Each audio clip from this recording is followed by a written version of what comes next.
सिद्ध बनने की प्रक्रिया। इस पर हम बात करेंगे कि सिद्ध बनने के लिए क्या किया जाए कि प्रभु यीशु मसीह के नाम में हम सिद्ध बन जाएं, सिद्ध हो जाएं।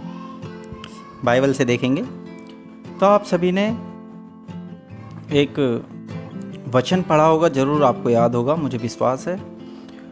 मत्ती रचित सुसमाचार उसका 19 अध्याय और 16 से हम पढ़ते हैं।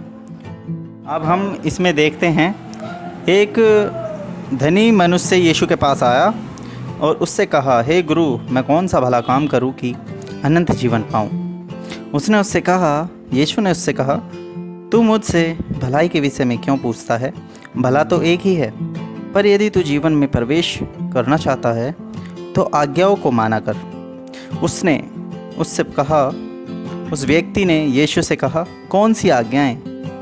यीशु ने कहा, यही कि हत्या न करना, व्यभिचार न करना, चोरी न करना, झूठी गवाही न देना, अपने पिता और अपनी माता का आदर करना और अपने पड़ोसी से अपने समान प्रेम रखना।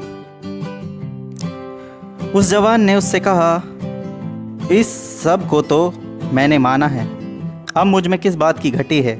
यीशु ने उससे कहा, यदि तू सिद्ध होना चाहता है तो जा अपना माल बेचकर कंगालों को दे और तुझे स्वर्ग में धन मिलेगा, और आकर मेरे पीछे हो ले।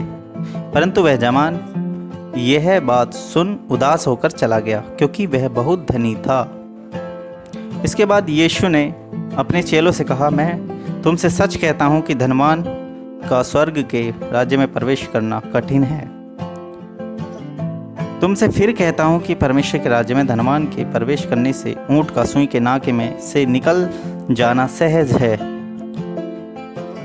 मेरे भाइयों, अब इसके बाद चेलों ने यीशु मसीह से एक सवाल पूछा और बहुत चकित होकर, इसके बाद लिखा, यह सुनकर चेलों ने बहुत चकित होकर कहा, फिर किसका उद्धार हो सकता है? यानी कि उनका कहने का मतलब है कि फिर तो किसी का उद्धार नहीं हो सकता, फिर किसका उद्धार हो सकता है? यीशु ने उनकी ओर देखकर कहा, मनुष्य से तो यह नहीं हो सकता, परंतु परमेश्वर से सब कुछ हो सकता है। तो इसमें यहाँ पे कुछ बात ये समझ में आती है कि कहीं ना कहीं उनके लिए कुछ ना कुछ ऑप्शन है कि उनका उद्धार हो सके, क्योंकि वो कह रहे हैं कि मनुष्य से तो नहीं, परंतु परमेश्वर से सब कुछ हो सकता है। अब जो हम इन चीज़ों को देखते हैं, इसमें जो मेन चीज़ है वो ये दिख रही है, जब यीशु मसीह ने कहा कि अपना धन बेचकर कंगालों में बांट दे, तो वो चला गया। लेकिन वो कर क्या रहा था? यीशु मसीह ने उससे पहले उसे बताया कि तू आज्ञा माना कर, लेकिन उसने कहा कि मैं इन सब आज्ञाओं को शुरू से, बचपन से मानता आया हूँ, अब मुझ में किस बात की घटी है? तब यीशु मसीह कह रहे हैं कि तुझे सिद्ध होने के लिए अगर करना है तो अपना धन बेच दे और गरीबों में बांट दे। तो यहाँ पर हमें ये दिखता है कि उस व्यक्ति ने हर एक वचन को पूरा किया है जो बाइबल में लिखा है, हर एक आज्ञा को माना है, जैसे कि वो खुद कह रहा है और यीशु मसीह खुद उसका जवाब दे रहे हैं। तो जब वो हर एक आज्ञा को मानते हुए चल रहा है तो उसके अंदर किस बात की कमी रही? किसी बात की कमी नहीं रही। लेकिन वो सिद्ध होने के लिए, प्रभु ने कहा कि सिद्ध होना चाहता है तो अपना धन बांट दे। अब प्रभु ने क्या देखा वहाँ पर? यीशु मसीह ने वहाँ पे क्या देखा कि इसका जो प्रेम है, इसका जो लगाव है, वो सबसे ज़्यादा किस पे है? उसके धन पे। और आप बाइबल में भी पढ़ोगे तब भी इस बात को आपको पता चलेगा कि उस व्यक्ति को जैसे ही धन की बात की तो वो बहुत उदास हो गया, क्योंकि वो बहुत धनी था और जब उसके पास धन था तो उसे उससे प्रेम भी है, तभी तो वो उदास होकर चला गया। अगर उसे यीशु मसीह से प्रेम है या फिर उसे उद्धार से प्रेम है तो वो अपना धन गरीबों में बांट देता। जैसे कि मैं उदाहरण के लिए बताना चाहता हूँ आपको, जक्कई चुंगी लिया करता था, और जक्कई ने जब यीशु मसीह को जाना तो यीशु मसीह के पीछे हो गया वो, और उसने क्या किया? उसने अपना आधा धन गरीबों में बांट दिया और आधे को उसने, जिससे उसने चुंगी ली थी, उसको 3 गुना 4 गुना करके वापस दे दिया था। और वो भी बहुत धनी था, क्योंकि उसने गरीबों में आधा धन तो वैसे ही बांट दिया था अपना।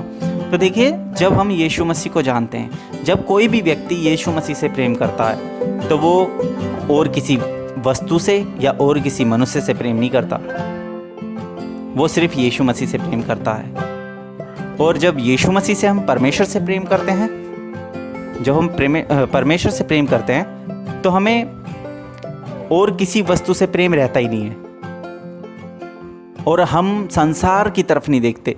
लेकिन जो धन से या किसी और भी वस्तु से प्रेम करता है वो संसारिक है, वो संसार के पीछे है, अभी वो संसार की वस्तुओं से प्रेम करता है। और परमेश्वर इसी बात को कहते हैं कि तुम संसार की वस्तुओं पे मन ना लगाओ, परंतु परमेश्वर पे मन लगाओ। परमेश्वर से अपने सारे प्राणों से और अपने बुद्धि से, अपनी समझ से, हर एक तरीके से प्रभु यीशु मसीह से यानी कि परमेश्वर से प्रेम करना है, और इसी तरह अपने पड़ोसी से। तो ये दो आज्ञाएं जो प्रभु यीशु मसीह ने दी, ये बहुत अहम है। लेकिन यहाँ पे क्या दिख रहा है कि वो धन से प्रेम करता था। और बाइबल हमें धन के विषय में एक जगह और भजन संहिता में बताती है, मैं आपको बताना चाहता हूँ जी। आप अपनी बाइबल से पढ़ सकते हैं भजन संहिता, उसका 62 अध्याय और उसका 10 वचन। उसमें लिखा है, अंधेर करने पर भरोसा मत रखो और लूटपाट करने पर मत फूलो। इसके बाद लिखा है, चाहे धन संपत्ति बढ़े तो भी उस पर मन न लगाना। क्या लिखा है? चाहे धन संपत्ति बढ़े तो भी उस पर मन न लगाना। देखा आपने? तो इसमें धन संपत्ति बढ़े लेकिन उस पर मन नहीं लगाना। और उस व्यक्ति के पास क्या था? धन था, और बहुत ज़्यादा। लेकिन बात ये नहीं है कि उसके पास धन है या ज़्यादा है या कम है, क्या है, उसने उस धन पे मन लगाया है, और उसको धन से प्रेम है, उसे यीशु मसीह से नहीं है। अगर मान लो उसके पास धन है और मान लीजिए वो गरीबों में नहीं भी बांटना चाहता, तो वो क्या करता? वो यीशु मसीह के तो पीछे होता, क्योंकि वो जानता इस बात को कि वो परमेश्वर का पुत्र है। और बहुत से लोग हैं ऐसे जो बहुत रईस थे उस समय पे, लेकिन उन्होंने क्या किया? यीशु मसीह के पीछे हो गए। जैसे जक्कई, मती भी चुंगी लिया करता था। तो ये सब यीशु मसीह के पीछे हो गए थे। क्यों? क्योंकि वो जानते थे कि ये परमेश्वर का पुत्र है, ये परमेश्वर है। लेकिन उसने आज्ञा माननी चाहिए बस, कि मैं हर एक आज्ञा को मानूं, लेकिन प्रेम धन पे रखा। इसीलिए भाई हमें आज्ञा तो माननी है परमेश्वर की, लेकिन उसके बाद हमें ये भी करना है कि हम प्रभु से प्रेम करें, हम परमेश्वर से प्रेम करें, हम यीशु मसीह से प्रेम करें, और किसी वस्तु से नहीं। और जिससे हम प्रेम करते हैं हम उसी को खोजते हैं, वही हमारे दिमाग में होता है, वही हमारी सोचों में होता है। इसीलिए हमें प्रभु से प्रेम करना है। और आप जानते होंगे अब्राहम की अगर आप पढ़ेंगे अब्राहम की कहानी, तो जब अब्राहम की प्रभु ने परीक्षा ली थी, परमेश्वर ने अब्राहम की परीक्षा ली थी, तो क्या कह के उसकी परीक्षा ली थी?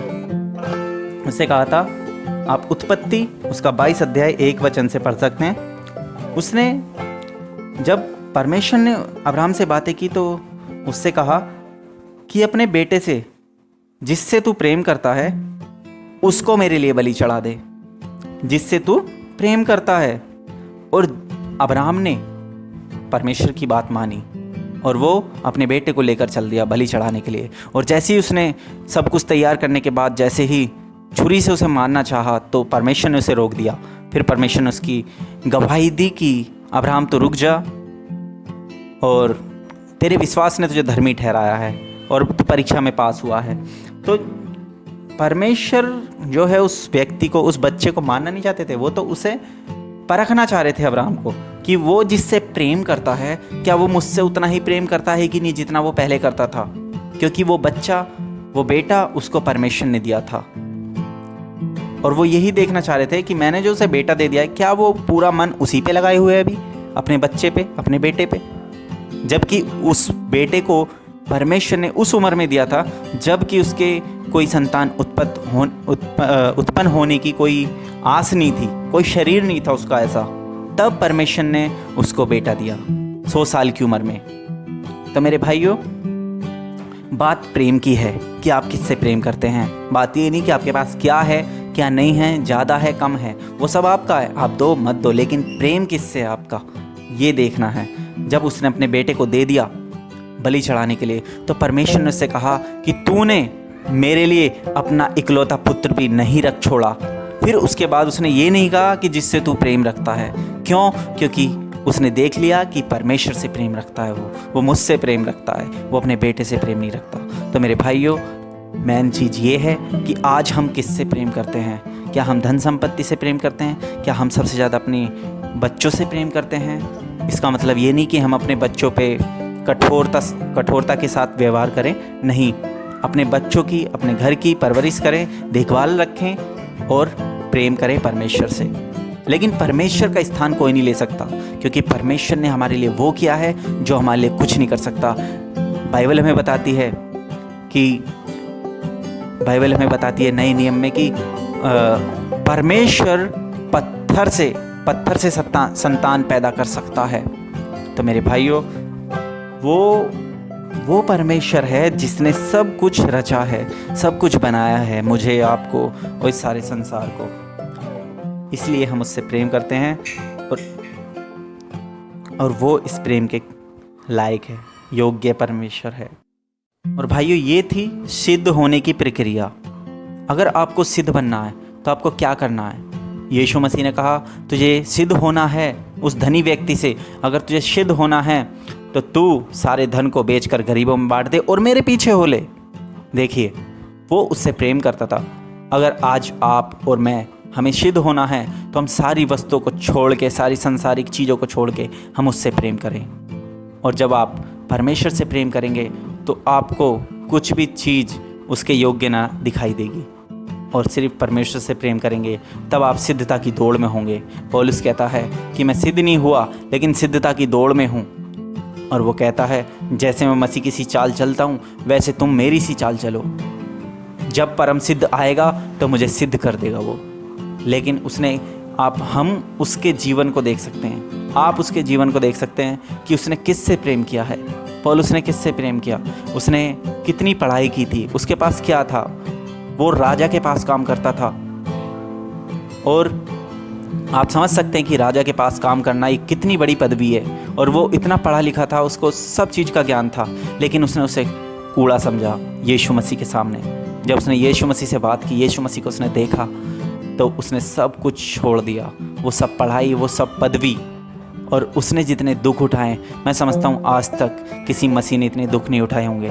उसके दुखों को आप कुरिन्थियों की पुस्तक में पढ़ सकते हैं, उसके विश्वास को आप देख सकते हैं। उसने किससे प्रेम किया? यीशु मसीह से। वैसे ही हम भी यीशु मसीह से प्रेम करें। अगर आप सिद्ध बनना चाहते हैं, हम सिद्ध बनना चाहते हैं मसीह में, ये सिद्धता की दौड़ है कि हम प्रभु से प्रेम करें। शायद ये मैसेज आपको सिद्ध बनने में सहायता करे। आप सबको जय मसीह की।